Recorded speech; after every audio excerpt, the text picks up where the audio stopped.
What's up, everyone? Welcome back to the channel. Today we're going to be going over Mythic Plus specs and Legendaries and kind of what I think is best in certain situations and kind of how to use certain Legendaries. So just getting started, we'll start off with Demonology and using Wilfred's. So this is the talent setup that I use when I run Wilfred's, and I actually only use Wilfred's in very few dungeons. Those dungeons being Spires of Ascension, and Theater of Pain. And the reason why I only use Wilfred's in here is because there are a lot of big single target mobs that kind of have a lot of health and take a while to die. So in Theater of Pain, there's obviously a lot of bosses, right? So you're going through, you have 5 bosses in here, so it's a heavy boss dungeon where Wilfred shines.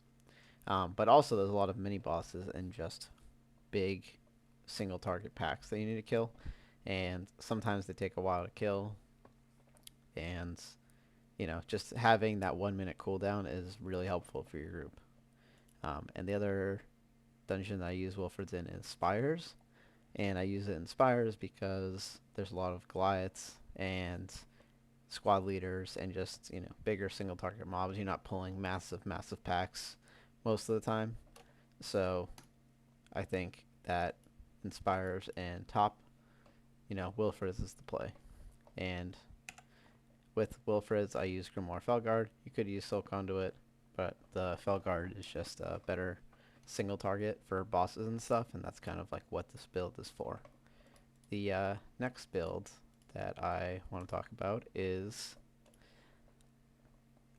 Grim Inquisitor's Dread Calling. So this buffs your call Dreadstalkers by 4% every single time that you use a shard. And this is the setup that I use when running that. So I use Dreadlash from the shadows, and I end up using Soul Conduit over Felguard. And this build, I think, is kind of the best mix for single target and AoE, because your Dreadstalkers hit everything with your talent setup. It gives you pretty good AoE, but also decent single target. So you're going to be doing good damage throughout the entire dungeon overall. And you could really use this build in every single key, and you will be fine. It's also probably one of the easiest to use. You don't have to worry about using your Felguard lined up with your Tyrant or anything. You just cast your dogs on cooldown, you know, use your Tyrant on cooldown, and it's pretty simple to play, very easy to play, pretty good damage overall. Um, and the third setup here is Implosive Potential, which has the potential to be an absolutely insane legendary if you are able to get high uptime on the haste buff.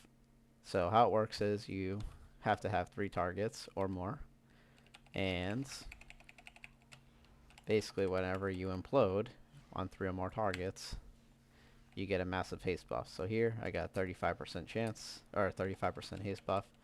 You can see everything's moving like way faster, right? Sitting at 67% haste. And having this haste buff up basically the entire dungeon is really insane. It's especially good on fortified keys where trash packs live longer, and you're able to get really good value out of it. The problem with this legendary is on pure single target, it's basically like you don't have a legendary. You're not casting Implosion when you just have one target, because it only gives you like a 1% haste buff, right? So it's really not worth it to cast on single target because your imps do a lot of the damage. So this is specifically like an AoE ability. However, that being said, you are able to pull around this legendary. So if you are in a group with a tank that or just a group in general that you run with, and they are able to pull mobs into boss fights, well, then this legendary just gets substantially better because you're able to keep that haste buff uptime throughout the entire fight, right? You do get some value out of it when you are first pulling a boss. So when the 3 relics spawn, you are able to set up imps beforehand, implode on pull, and kind of quickly get out your Tyrant before all the relics die and your haste buff goes away. So it's definitely a situational legendary. You have to play around it, It's a little bit harder to use than, say, Grim Inquisitors, right? Because you have to actively be charging your imps, getting ready for the next pull, and making sure that you're able to get the haste buff off and have it as much of a high uptime as possible. I'll put a link in the description of Freaking Chaos, who is a pretty good Warlock, who did a guide on how to use this legendary, and I thought it was pretty good. So I'll link that below um, if you are interested in seeing how it actually plays out. So we're going to move on to Destruction. So Destruction only has one build, basically, and it is just AoE. So with this build, you are using Wilfred's, and you are running this talent setup. And this is assuming that you have 4-piece.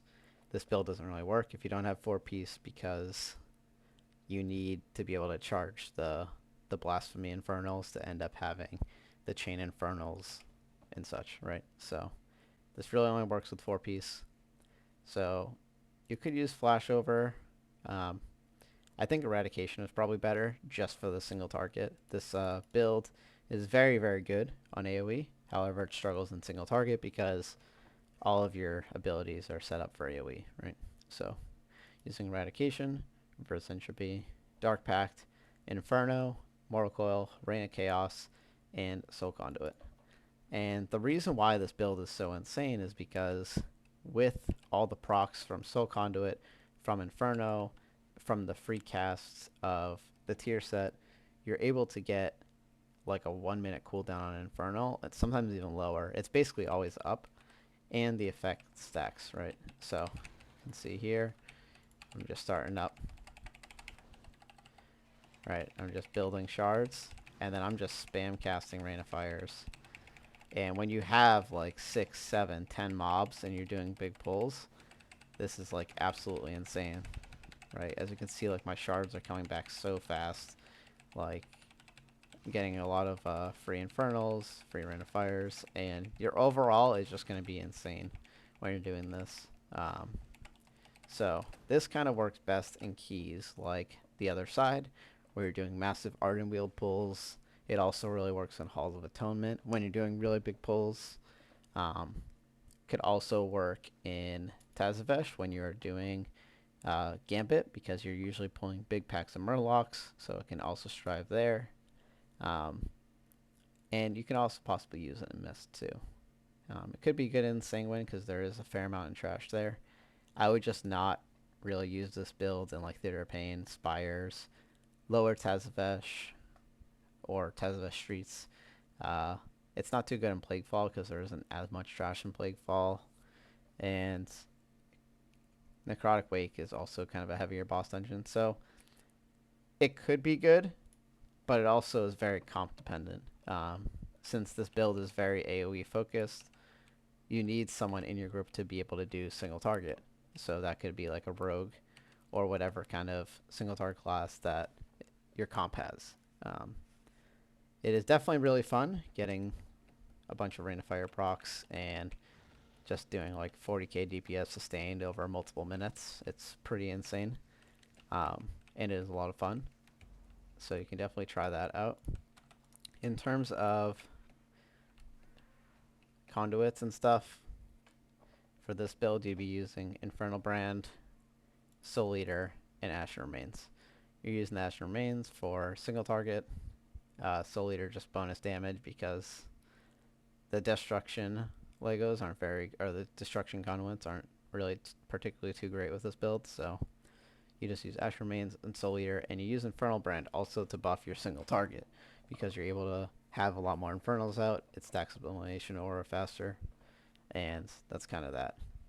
When it comes to Demo, this is the setup that I'm always using basically on Demo.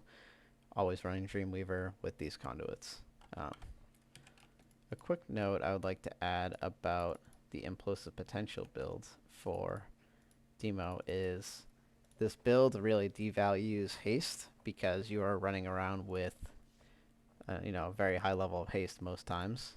So you want to stack crit and mastery. So when I crafted this, I crafted crit mastery and socketed it with a mastery gem. And you can probably do this build with like sub 20% haste, just because you're getting so much value from the haste buff itself when you're running the dungeon that the crit and the mastery will give you overall way more damage. So just wanted to make that as a quick note if you are planning on crafting this legendary or trying it out. Let me know in the comments what spec and what legendaries you guys been using. Would you use different specs or legendaries on different keys than I would? Personally, I like running Grim Inquisitors. I think it is just the easiest to play. Don't have to really worry about too much, and overall gives you great damage. But that's what I've been doing. So let me know in the comments, what you guys been doing. If you agree with me, disagree with me, let me know. Thanks for watching.